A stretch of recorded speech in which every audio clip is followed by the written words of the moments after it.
That evening, after saying goodbye to the friend who had driven her all the way home, Isabella Hartman received an unexpected letter from back home. She settled into her chair, sipping her coffee while carefully opening the envelope. The handwriting was familiar, but the sender was surprising. It was from Mr. Henry Thompson, the community leader in her uncle's hometown.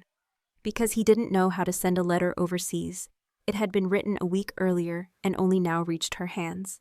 His tone carried a hesitant weight as he explained that, ever since Aunt Margaret learned of the shameful thing Vanessa Reed had done, she had fallen ill. Uncle Robert was now shouldering both the farm work and caring for his wife, the burden pressing heavily onto his aging shoulders. Mr. Thompson hoped that if she had time, she might return for a visit. As Isabella read the last line, her vision blurred. From childhood until now, aside from her own parents, no one had treated her with more kindness than Uncle Robert and Aunt Margaret. Even during her years abroad, they often had someone write letters for them, always urging her to take good care of herself. They never spoke of their troubles, only sharing good news. Without Mr. Thompson's letter, she might never have known what they were enduring. The thought made it impossible to enjoy her late-night meal. She immediately asked the housekeeper to book the earliest flight back to the United States the next morning, then headed to her room to pack. When Eleanor and Richard Reed, her uncle and aunt by marriage, saw Isabella unexpectedly appear at their front door, their surprise quickly turned into joy. They hurried her inside and seated her in the main room. "Aren't you living comfortably in Chicago? Why have you suddenly come back like this?" Richard asked, placing a hand gently on her shoulder. Setting the gifts she had brought on the table, Isabella smiled and said she simply wanted to visit them. Richard sighed, concern clouding his eyes. "You're such a silly child. This trip must have cost so much." Seeing the worry in her aunt's expression warmed Isabella's heart. She took Margaret's hand and said softly, "Aunt Margaret, I heard your health hasn't been good lately. Tomorrow I'll take you and Uncle Robert to the hospital for a checkup." Margaret quickly waved her hand, insisting she was fine and didn't want her to waste money. When the conversation turned to the past, Margaret's eyes filled with tears. She apologized over and over, saying she felt responsible for raising Vanessa, only to have her commit such a terrible act. But Isabella no longer carried anger or blame. She had always known that from childhood, Vanessa had never liked her. Back then, Vanessa envied the love and comfort Isabella received from her parents. The first time she met Nicholas Reed, Vanessa had boldly challenged her with a smirk. "Do you believe me when I say he'll end up mine?" There had been a glint of triumph in Vanessa's eyes, but Isabella hadn't cared. She believed Nicholas loved her deeply. She once thought that even if every man in the world betrayed his partner, he never would. Reality had struck her like a cruel slap. The only comfort was that when it happened, her family and friends all took her side, furious on her behalf. Even Vanessa's adoptive parents, Eleanor and Richard, had scolded her harshly. Still, the one most at fault was Nicholas. If he had no desire to betray her, no matter how Vanessa tried to seduce him, she could not have succeeded. But he had let himself waver under her provocations. The next morning, Isabella insisted on taking her aunt and uncle to a hospital in Washington, D.C. for a thorough checkup. The doctor's diagnosis confirmed that Margaret's condition was not good and recommended a short stay for observation. To make things easier, Isabella hired a private nurse and even rented a townhouse nearby, so her uncle could rest after visiting his wife. Robert and Margaret were deeply moved, secretly trying to slip her money, but she quietly returned it. When they saw she wouldn't be swayed, they said nothing more. That evening, after going over instructions with the nurse, Isabella decided to head to a nearby restaurant to pick up dinner for them. As Isabella stepped into the hospital corridor, the sharp voice of a nurse split through the air. "Clear the way, critical patient emergency surgery." People along the hallway pressed themselves against the walls as a team of nurses and doctors rushed past, pushing a bed at full speed. The moment Isabella saw who lay on it, her entire body froze. Nicholas Reed was barely recognizable. His once confident, polished face was now gaunt and colorless, his body reeking so heavily of alcohol that those nearby instinctively covered their noses. She clenched her fists, willing herself to move forward, but stopped when she caught the whispers from a small knot of onlookers. "Am I seeing things? That's Nicholas Reed. What happened to him? He deserves it. He had a happy marriage and still cheated with his wife's cousin. I heard that since she left him, he's been drinking himself half to death, ending up in the hospital every few days."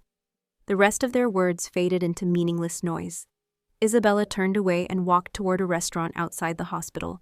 The autumn wind cut through her coat, making her pull it tighter around herself. At the counter, her voice was calm but clipped. 1 corn and pork rib soup, 2 orders of braised pork, 2 stir-fried vegetables, and 4 portions of white rice to go, please. She handed over her insulated container and sat quietly on a nearby chair. Moments later, other patrons entered and settled at the table behind her. Their conversation carried easily to her ears. "Hey, did you hear Vanessa Reed's out of prison? What? No way." She still had years left. The first speaker lowered his voice. "My brother works at the prison. He said she's pregnant." That's how she got out. Apparently, after she was locked up, they found out about the baby. Nicholas refused to have her released and even planned to take her for an abortion. But before that could happen, he got sick. The Reeds were afraid he'd die without an heir, so they brought her back to the family home. She's being looked after until the baby's born. Then they'll throw her out and make sure she never comes back to DC. Isabella sat unmoving until the server placed the container in front of her. She thanked them, left the restaurant, and braced herself against the cold wind outside.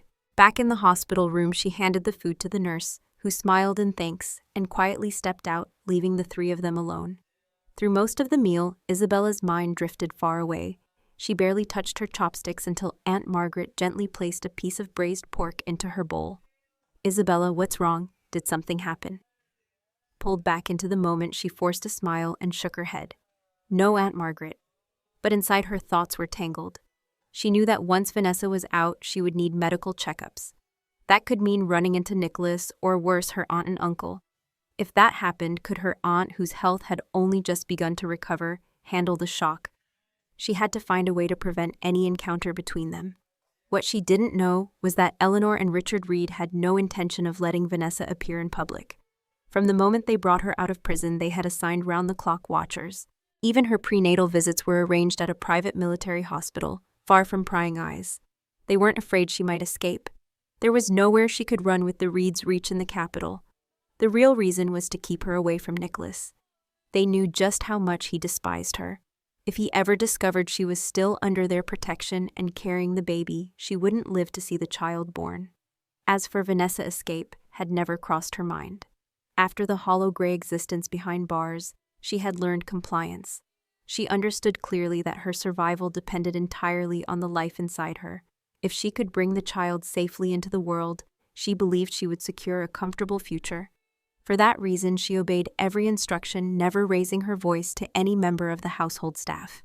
Vanessa obeyed every order the Reed family gave her, never daring to raise her voice at a single member of the staff. It seemed like their secret had been perfectly contained, but Eleanor and Richard Reed had overlooked one important person, Nicholas's longtime butler, Mr. Harold Whitmore. That day, Mr. Whitmore had gone to the Reeds' old estate to retrieve clothes for Nicholas. What he witnessed instead made him freeze in disbelief. He saw Eleanor giving firm orders to the household staff to remain absolutely silent about something. Without collecting the clothes, he quietly left the estate, carrying with him a bitter sense of betrayal. At the hospital, when Nicholas woke and saw his butler's irritation clouded his already haggard expression. "What's going on at home now?" he demanded. Since Isabella had left him, his temper had shifted into something darker, more volatile. Torn between fear and loyalty, Mr. Whitmore finally recounted everything the family had brought Vanessa out of prison and were keeping her under watch until she delivered the baby. He admitted Eleanor had ordered everyone not to tell Nicholas a word. When the butler finished, he stood stiffly to the side, bracing for an explosion of rage. Instead, Nicholas simply waved him away. Once the door closed, Nicholas hurled the orange in his hand across the room, then sank back against the bed, staring blankly at the ceiling. If the past had not unraveled the way it did, perhaps Isabella would be carrying their child now. A boy who would have his eyes, or a girl who would be the mirror of her mother. Either way, that child would have been theirs. A pained smile twisted his lips as he buried his face in his hands, but reality was far from that dream. He didn't even know where she was. How could they possibly have a child together? That night, a nurse came in to change his bandages. Seeing him alone, she offered gentle advice. "You should find someone to care for you." She went on telling him about a patient 1 floor down who had both a devoted husband and a niece who had returned from overseas. This niece, the nurse said, had hired a private nurse and stayed at her aunt's side constantly. Recalling the young woman's appearance, she sighed in admiration. A woman that thoughtful and loyal, I wonder if she's married. She spoke casually, unaware that Nicholas's hands had clenched tight. After a long pause, he asked, "Do you know her last name?" The nurse frowned, unsure. "I think it's Hartman." That single word lit a fire inside him. The moment the nurse left, Nicholas swung out of bed, hastily pulled on his clothes, and rushed out. As he neared the hospital entrance, he saw her, Isabella's familiar slender figure. "Isabella," he called, his voice breaking through the evening air. She froze, her heart lurching. Turning, she saw Nicholas striding toward her, pale, but with a fierce determination in his eyes. She didn't stop to question how he'd found her. She only knew one thing: she had no desire to see him. Isabella bolted from the hospital, flagging down the nearest taxi. "Please just drive," she urged the driver. Nicholas reached her just as she shut the door, rapping hard on the glass, his eyes pleading. "Isabella, listen to me, please don't go." She turned her face away and told the driver in an icy voice to go. The car pulled away, leaving Nicholas standing in the street. He instinctively tried to run after it, but a sharp pain shot through his stomach, doubling him over. At that moment, a furious voice rang out. "Nicholas Reed." It was Uncle Robert taking over hospital duty for Isabella. Without a word, he delivered a hard punch to Nicholas's jaw. "How dare you come here looking for her?" Another punch landed squarely in Nicholas's side. Weakened by the stomach pain, Nicholas stumbled to the ground, his ashen face contorting as his hands clawed at the air for balance. But Robert simply turned and walked away. "Stay away from her, or you'll regret it." Back in the hospital room, both Robert and Aunt Margaret were still seething. They were angry that Nicholas, after all this time, had the audacity to bother Isabella again, and heartbroken that after all her efforts to leave that marriage behind, she was once more being pulled back into its shadow. Margaret, her voice tight with emotion, insisted on being discharged immediately so they could return to their hometown. All she wanted was for Isabella to go back to the United States as soon as possible. Isabella gently caught her aunt's hand, coaxing her until she finally settled down. From the moment she had set foot back in Washington, she had known it was only a matter of time before she crossed paths with Nicholas Reed. This was his family's territory. If he had wanted to, he could have been waiting for her the moment her plane landed. Closing her eyes, she could still see the image of him, pounding on the taxi window, desperation in his voice, as he begged her not to leave. A long, heavy sigh slipped from her lips. What could he possibly have left to explain everything worth saying, everything that needed doing? She had already spelled out in the letter she left behind. If he truly understood, he would not have come looking for her again. But after so many obstacles, having finally seen her, how could Nicholas give up so easily? He still had so much he wanted to say. So much he wanted to clarify about what had happened with Vanessa. He swore he had never loved her cousin, that the only woman he wanted was Isabella. Yet since that day outside the hospital, she had vanished from his reach, evading him at every turn.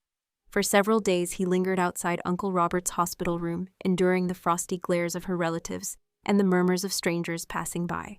He never caught a glimpse of her. Late one night, just as he was about to leave after hours of waiting, a slender figure appeared at the far end of the hallway. His tired eyes lit up instantly. "Isabella," he breathed. She stopped, her gaze cold and unyielding, offering no greeting as she brushed past him and unlocked the hospital room door. She had only returned to collect a few things she had forgotten after moving her relatives earlier in the day. She hadn't expected him to still be here waiting. "Please just hear me out," he said quickly. "I never meant to hide it from you. That night she took advantage of me when I was drunk. I planned to send her away immediately, but my parents called pushing me about having a child. I didn't want you to suffer through pregnancy, so I thought, she looks like you, the child would look like you, and so I—" His words faltered, even he seemed unable to finish the thought. On the other side of the door, Isabella leaned back against it, her eyes filled with a bitter sort of amusement. He hadn't wanted her to bear the pain of childbirth, yet he had been willing to break her heart. The wound in her chest had been far more devastating than any physical pain. The day she learned of his betrayal, it had felt as if her lungs had been crushed, leaving her gasping for air. Before that, under his careful protection, she had rarely needed a hospital. That day, she nearly couldn't leave the operating table from the agony. And where had he been? In bed with Vanessa. There had been better ways to solve their problems, but he had chosen the most humiliating one. Even if he had paid Vanessa to disappear, she would still be the woman who had shared his bed. Knowing his possessive nature, Isabella was certain he would have found his way back to her eventually. The best thing he could have done that night after drinking was to return to their marital bedroom. In truth, before Vanessa ever climbed into his bed, his attitude toward her had already shifted. Once he had spoken only Isabella's name. Over time, Vanessa's name had slipped in more and more. Looking back now, Isabella realized that Vanessa's so-called seduction was simply an excuse for Nicholas to flaunt his infidelity. She closed her eyes tightly, pushing the pain down as far as it would go. No matter how he pleaded from the hallway, she remained silent. Minutes stretched into hours on the clock, his voice a constant pressure against her resolve. It wasn't only her patience he was wearing thin. Other patients were losing their rest as well. Someone next door almost stepped out to scold him, but one look at his face had them turning back and shutting their door in silence. Nicholas turned again toward her door, preparing to try once more, when it suddenly opened. "Isabella!" The smile of hope froze instantly on his face when he met her eyes. Her voice, once warm now, carried a crisp, almost foreign edge from her years abroad. The sound that had once been his comfort now cut through him like ice. Isabella had already said everything that needed to be said the day she caught him in that hotel room. He had told her he loved her, claimed that he had only been with Vanessa because he didn't want her to endure the pain of childbirth. But what about after that night? Every time it happened, was it ever not because he sought it out?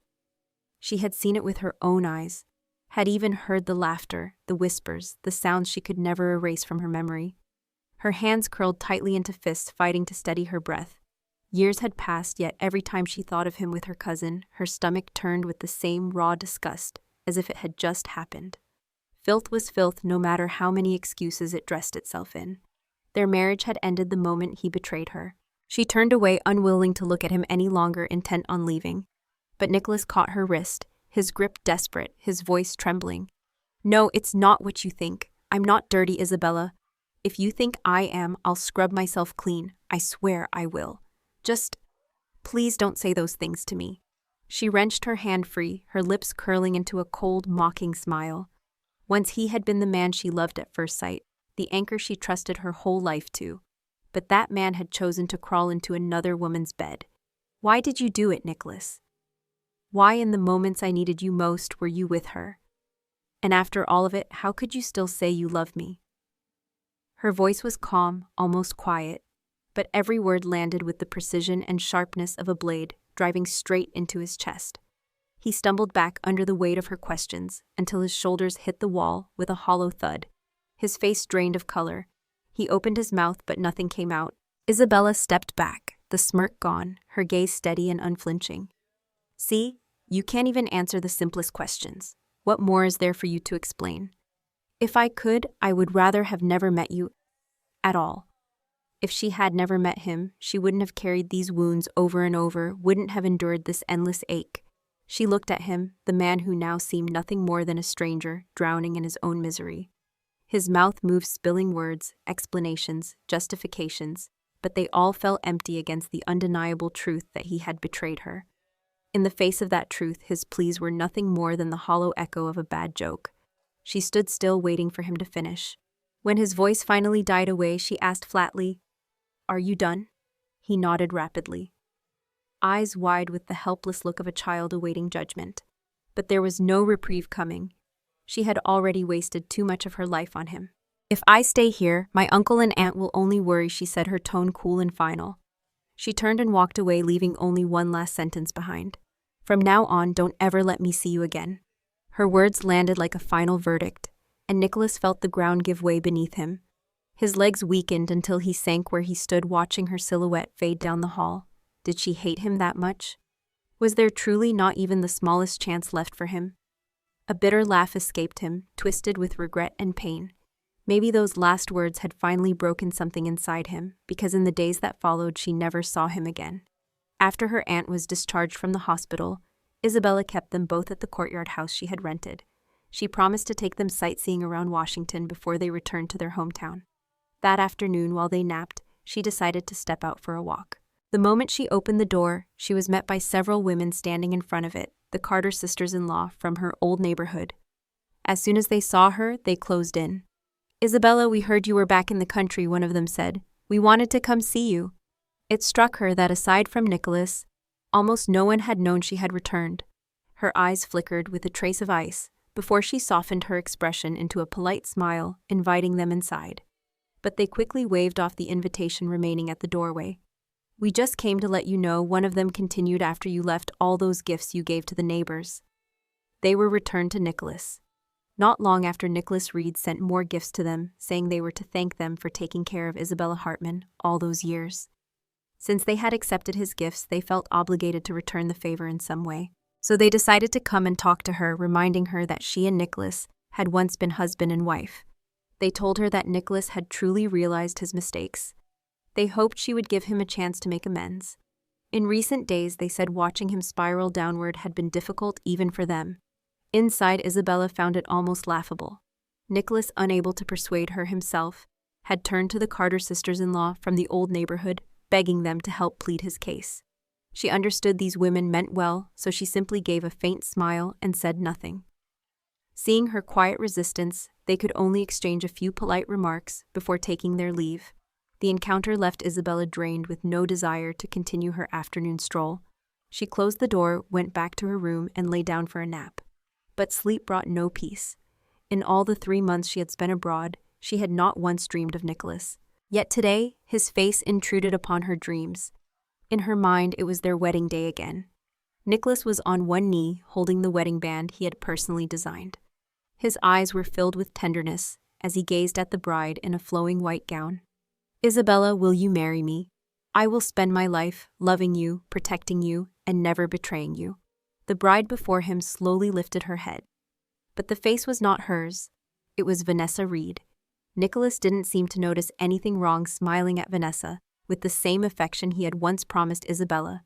Just as Vanessa opened her mouth to speak, Isabella jolted awake. She sat there in bed, staring out the window, unsettled by the strange and suffocating dream. A knock at the door pulled her back to reality. "Isabella, are you up yet?" came Aunt Margaret Hartman's voice from outside. Isabella quickly patted her cheeks, trying to shake off the lingering haze, and answered, "I'm up, Aunt." Aunt Margaret stepped inside, holding out a small envelope. "A friend of yours sent this through someone else. It's an invitation." Isabella took it and instantly remembered running into an old friend when she first returned home. As they parted that day, her friend had asked for her address, saying she would send a wedding invitation soon. She thanked Aunt Margaret and opened the envelope. Inside was an elegant wedding card. Because they had been close for years, Isabella decided to pick out a meaningful gift. The next morning, she headed to the shopping center early. Just as she stepped onto the second floor, a crowd appeared from the opposite direction, their voices urging people to make way. Isabella instinctively slipped into a nearby store to let them pass. When they drew near, something in her chest tightened. She glanced over and her eyes widened. It was Vanessa Reed. If Vanessa had once been a radiant beauty, now she looked like a withered shadow of herself. Her skin clung to her bones, yet her belly was heavy with pregnancy. She moved with the lethargy of someone whose spirit had been drained. Passers-by murmured, unable to hide their shock. "Is that Vanessa Reed? I'm not imagining this." "Am I? She looks like a ghost. Did the Reeds stop feeding her?" Someone scoffed. "Who said she's starving? My sister works for the Reed family. She says they'd spoon-feed her if she'd let them. The problem is she's done so many terrible things, she's got no blessing left. Everything she eats comes right back up. And ever since Nicholas found out she was pregnant again, he's made it his mission to torment her. If it weren't for Eleanor Reed keeping an eye on things, that baby wouldn't even be here. Now they think she looks pitiful enough to let her out for a breath of fresh air." Isabella's expression didn't change. She turned away and walked into another store. Many people assumed that being released from prison into the care of the Reed family meant Vanessa would live in comfort. But the truth was far from it. Even her rare trips outside were watched around the clock, as if she were a prisoner allowed only the illusion of freedom. And Isabella felt no sympathy for her. All of this, Isabella Hartman thought, was something Vanessa Reed had brought upon herself. Pushing the thought aside, she focused on picking out a wedding gift for her friend. On the day of the ceremony, the venue was warm and romantic, adorned with soft lights and flowers that filled the air with their fragrance. As she watched the newlyweds exchange vows, their eyes glistening with tears before sealing their promise with a kiss, Isabella felt her own eyes sting. She truly hoped her friend would have the happiest life ahead. Suddenly, a large hand appeared before her, holding out a handkerchief. She lifted her gaze and found herself staring into the face of Nicholas Reed. In an instant, the faint smile on her lips disappeared. At that moment, the ceremony ended. Not wanting to linger for the reception, Isabella asked the guest beside her to pass along her congratulations to the bride and quickly left the hall. It was then she remembered that the bride was not only her close friend, but also a college classmate of Nicholas. Apparently, Nicholas had remembered too. Seeing her leave, he wasted no time pushing through the crowd to follow her. Isabella, he called, catching up and cornering her against a wall. His hand clamped around hers. Last time you asked me that question, now I can answer it. Back then, I only let Vanessa take your place in childbirth because I didn't want you to suffer. I was good to her only because I cared about the child she was carrying. If you don't like Vanessa, if you don't want the baby, I can take care of them both immediately. Would that make you happy? He spoke quickly, his eyes shining with desperate hope, as if the only thing standing between them was her nod of approval. It was as though he truly believed that if he erased Vanessa and the unborn child, Isabella would come back to him. She looked at him, disappointment flooding her eyes. He had said so much, yet every justification for his betrayal somehow placed the blame on her. Even now, he didn't see that the real reason she had left was him. His choices, his lack of respect, his selfishness. Without warning, he leaned closer as if to kiss her. The sharp crack of her palm meeting his cheek broke the air between them. Nicholas Reed, are you insane? In that moment, Isabella understood in his mind the failure of their marriage had never been his fault. He genuinely believed that by removing Vanessa and the baby, everything would go back to the way it was. But she knew the truth. The problem had always been him. Thinking of how easily this man was willing to harm two innocent lives, her voice trembled with both sorrow and anger. Why have you become like this? Why don't you stop and ask yourself if maybe the fault is your own? Nicholas's hand slowly went to the cheek she had struck. He stared at her for a long moment, then let out a bitter laugh. Yes, I'm insane. From the day you left, I've had nightmares every single night. In every dream, you leave me over and over in 100 different ways. It's driving me mad. And now, if there's any chance to keep you, I'll try anything. Without another glance at her, he turned and walked away into the heavy rain. Nicholas Reed, she called after him, but no matter how loudly Isabella shouted his name, he never looked back. She let out a frustrated breath. Lunatic. Before Nicholas could act on his words, fate moved ahead of him. Vanessa Reed went into premature labor. The child was placed in an incubator immediately after birth. But only 3 days later, the baby's tiny chest rose for the last time. Eleanor Reed stood at the bedside, her gaze fixed on the lifeless infant before she sighed and shook her head. So it's true, this child was never meant to live. The moment Vanessa lost all usefulness in Eleanor's eyes, the older woman withdrew every nurse and attendant she had assigned to care for her. Before leaving, she set a thick envelope of cash on the table. Take this money and get as far away as possible. The hospital room grew empty within minutes. Vanessa clutched the envelope in her trembling hands until her knuckles whitened. Then the sobs broke free. It was all gone, everything. Her parents had abandoned her. Nicholas Reed didn't want her. And now the child she had fought for through 3 days and nights of agony was gone too. Her wails filled the sterile air raw with despair. But no one came to comfort her. Not one person pitied her. The nurses passing by cast only cold sideways glances, their eyes glinting with open disdain before moving on.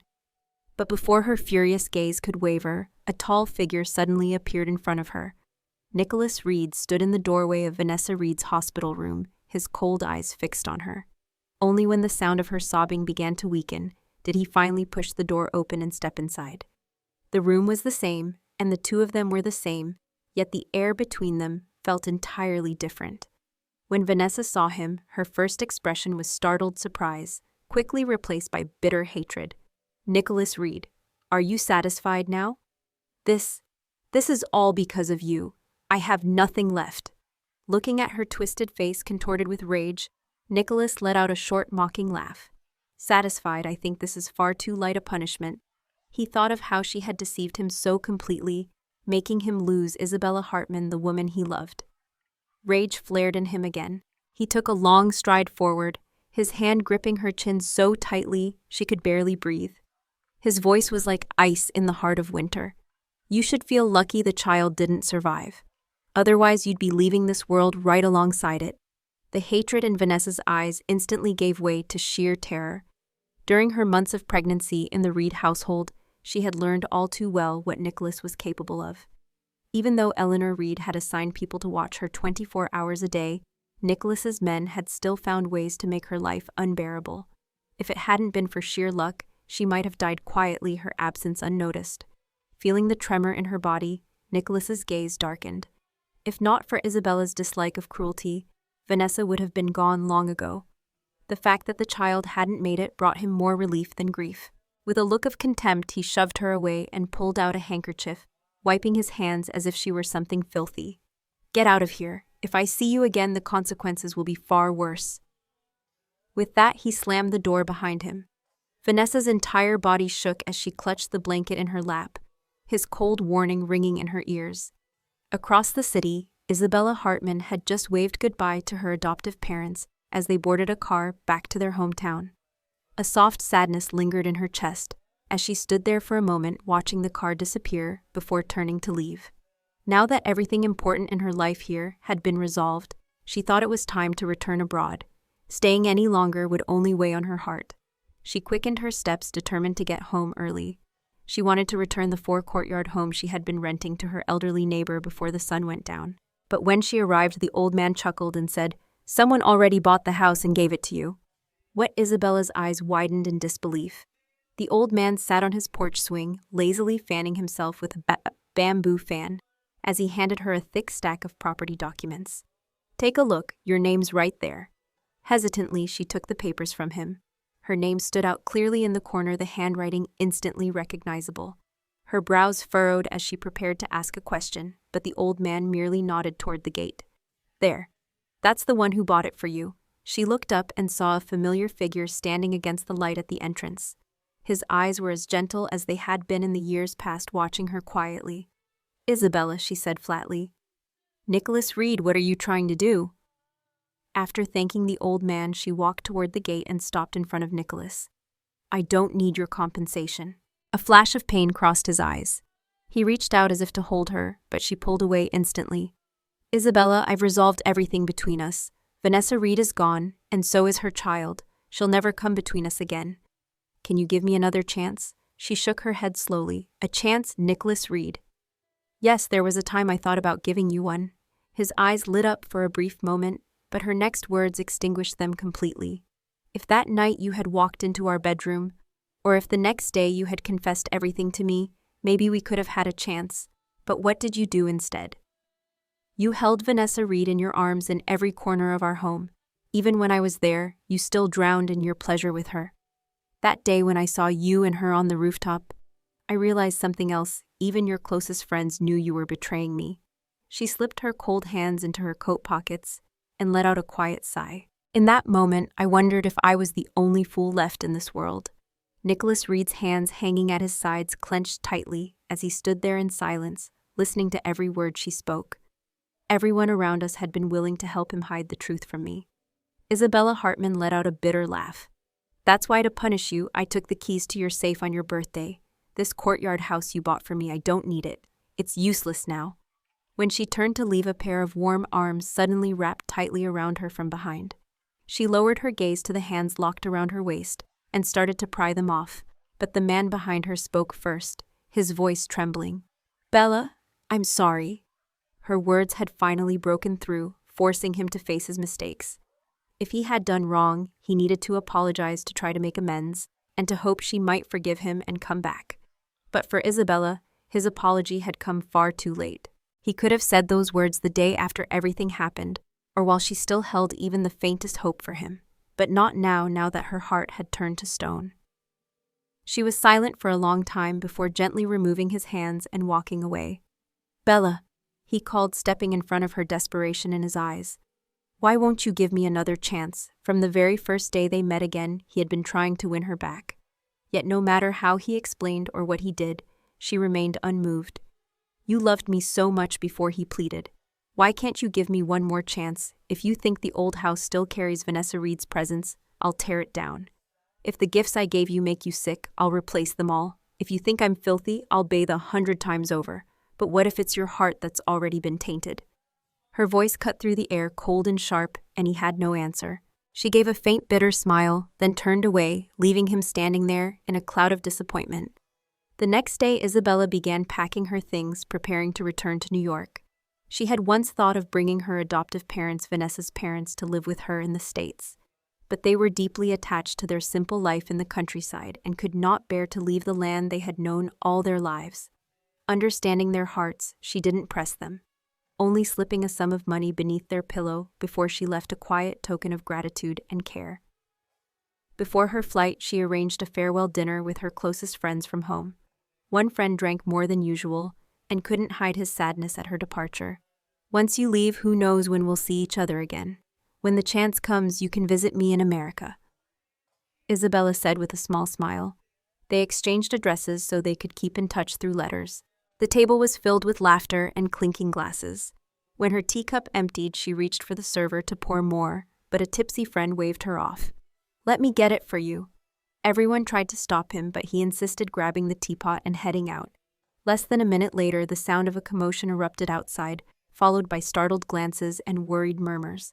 The group rushed out to find Isabella's friend in a heated scuffle with a group of drunken strangers.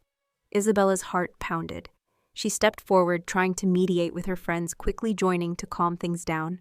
But in the chaos, one man from the other side suddenly raised a liquor bottle high and swung it toward her head. "Bella," a voice shouted in panic. Before she could react, she was yanked into the safety of a strong embrace. The bottle shattered with a deafening crack. Glass rained to the floor, and crimson blood began streaming down Nicholas Reed's head, staining the cold tiles beneath them. The restaurant fell into a chilling silence. "Someone's been killed," a voice screamed, and chaos erupted again. Shouts, footsteps, panic filling the air. But Nicholas didn't seem to notice the pain tearing through his skull. His only focus was the trembling woman in his arms. Nicholas Reed turned urgently toward Isabella Hartman, his eyes full of worry. "Are you hurt? Did you get injured anywhere?" She looked at the concern etched on his face, her cold eyes betraying no emotion. "Nicholas, you didn't have to shield me. I can protect myself." Her voice was calm yet firm. She was no longer the fragile girl she once had been. During her years abroad, she had learned self-defense, determined to never be powerless again. If it hadn't been for his sudden appearance, the one lying on the floor today would not have been her. Her words made the hands resting on her shoulders fall limp. She wanted him to understand, without him, she could still live well. But him without her, he was nothing but a man drowning in alcohol and regret. Before he could speak, the restaurant manager and staff rushed over. One began first aid on his bleeding head, while others scrambled to calm the chaos. Nicholas didn't move his gaze, never leaving Isabella. When her friend urged her to go home and finish packing, his heart sank. The moment she turned to leave, he grabbed her hand as if clinging to his last thread of hope. "Bella, are you packing your things to leave? Are you going somewhere?" His voice trembled, fear and desperation bleeding through. A fresh bandage wrapped around his head left a rough mark across his brow, and beneath the dried blood his eyes were frantic. To Isabella he was both pitiful and almost laughable. She didn't answer, only tried to pull her hand away. No matter how much force she used, he refused to let go, even pulling her into his arms. "Tell me where you're going." His voice shook, but her face remained as cold as ice. "Where I go is none of your concern." She lifted her chin, her gaze cutting into him like a blade. In the moment of his stunned silence, she tore her hand free and walked quickly toward the door. Bella Nicholas rushed after her, but before he could get close, a loud crash rang out. A violent force slammed into him, sending him sprawling onto the street. Isabella turned, her eyes widening in shock. The man who had once been proud and unshakable now lay motionless on the pavement. After the accident, Nicholas Reed could no longer stand on his own. He spiraled into despair, spending his days clutching their wedding photo, calling her name again and again. Out of pity, friends and relatives began urging Isabella to visit him. "You were married," they said. "You should see him at least once." But her answer was always the same, calm, final. "There's no need." She had no desire to return to him. Their love had ended long ago. Those who came to persuade her would eventually leave, shaking their heads. That day, after seeing off the last visitor and preparing to close the door, Isabella heard a middle-aged woman's voice call out from down the street. "Wait." She looked up to see Eleanor Reed standing before her, weariness and sorrow, etched deep into her face. Isabella quietly handed her a cup of hot tea. Eleanor thanked her, taking a slow sip before speaking her reason for coming. She wanted Isabella to visit Nicholas at the hospital. The faint plea in Eleanor's eyes made Isabella falter. From the very day she married Nicholas, his mother had never liked her. No matter what she did, Eleanor would find fault, her gaze always cold and critical. This was the first time Isabella had seen such an expression on her face. She tightened her grip on the teacup before finally replying softly, "I'm sorry, my relationship with him is over. I no longer hold any resentment toward him. That's already my greatest concession." Hearing her refusal, Eleanor seemed to age another 5 years in an instant. Yet thinking of her son in a wheelchair, she still tried once more. "But you two lived together for 5 years. He loved you so much, he risked his life for you." Isabella gave a faint, almost pitying smile. "No matter how much he loved me, he still betrayed me." Isabella Hartman's voice was steady, but laced with bitterness. "He didn't just keep it from me, all of his so-called brothers hid it too. Maybe even you knew, didn't you?" Her gaze locked on Eleanor Reed, watching her expression tighten. "I remember when Vanessa Reed fainted at her birthday party because she was pregnant. That scandal was the talk of the night. She didn't believe for a second that Nicholas's mother had been unaware. And sure enough, the older woman's face stiffened. Ever since Isabella had married Nicholas, Eleanor had been relentless in urging them to have children. One couldn't conceive due to health reasons, and the other out of love refused to pressure her. The disappointment festered until every time Eleanor looked at Isabella, irritation sparked in her eyes. Affection was never offered. So when Eleanor learned that Vanessa was pregnant, she abandoned all propriety, forgetting that infidelity was a deep disgrace to the Reed family. Even though Richard Reed erupted in daily arguments, and Nicholas silently wrestled with his own guilt, Eleanor didn't care. In her mind, nothing mattered more than having a grandson. Seeing her reaction, Isabella's eyes glimmered with contempt. "If even his mother supports his cheating, what's the point of you coming here to convince me I have lost all hope in Nicholas Reed? Tell him he's not just destroying himself, he's tormenting me. Hasn't he hurt me enough already? Does he need to push me to the edge before he's satisfied?" She didn't bother to see Eleanor's reaction. With a slight nod to the door, she made it clear the visit was over.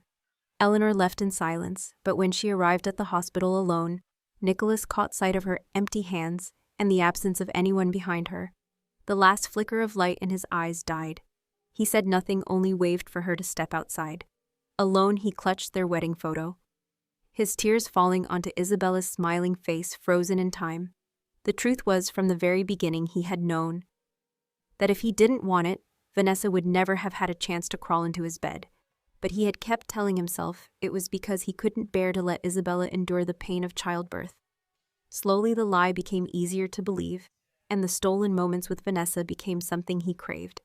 It was bitterly ironic. The man who had once stood before God and family, swearing to love, to be faithful, to stand by Isabella for life, swearing that if he ever loved another woman, he deserved divine punishment, was the one who betrayed her. The man who had once declared she would be the only woman in his life ended up in someone else's arms. He set the wedding photo down, his deadened eyes drifting toward the fruit knife on the table. He remembered the day Isabella had once asked him, "If it's the heart that's broken, what then now?" He finally had his answer: destroy it. By the time the night nurse's scream echoed down the hall, the damage was done. Eleanor was hurrying back to the hospital with a container of soup when she heard the cry. The container slipped from her hands, crashing to the ground. She shoved past the frozen nurse in the doorway and stepped inside. Her legs gave out. Nicholas lay in bed as if sleeping, but the knife was buried deep in his chest, the sheets soaked in red. When the news reached Isabella, she stood still for a moment, silent. A single tear escaped the corner of her eye, pulling her back into the present. She brushed it away quickly, leaving no trace of grief. Without a word, she pulled her suitcase and walked out. On the plane, she looked through the small oval window, taking one last glance at the city she had once called home. In her heart, she whispered to herself, "This place, I will never return again."